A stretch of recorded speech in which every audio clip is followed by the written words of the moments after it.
vulgaire, pour les autres une image d'énergie. En tout cas, c'est à la mode à nouveau. Laurence Mermoz. Le noble léopard a décidé d'être généreux.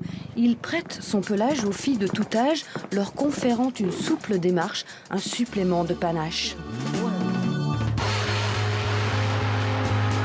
La croyance ancestrale dit que celui qui revêt la peau d'un animal absorbe ses pouvoirs. Cette année, les femmes ont décidément le pouvoir du léopard, partout, surtout, à toutes les sauces.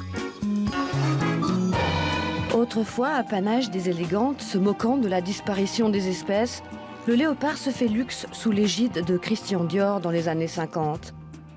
Puis le léopard glisse sur le trottoir. Post-moderne attitude, le mauvais goût érigé en art. Mais à notre époque épique, d'un bond élastique, le léopard revient par la grande porte et s'impose à tous les étages.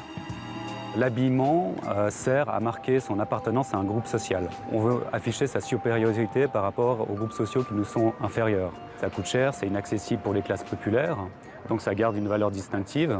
Et ensuite, on a un phénomène d'imitation des classes populaires qui vont vouloir s'approprier cette forme de distinction sociale. Et du coup, cette distinction sociale perd de sa valeur pour les classes supérieures.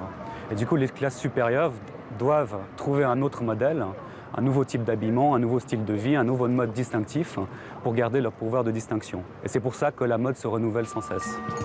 Léopard adulé, léopard décalé, d'autant plus que les multinationales de la mode pas trop chères se sont emparées de l'imprimé. Léopard pour bluffer, léopard pour jouer, léopard punk, léopard pour dire combien on est sauvage d'apparence.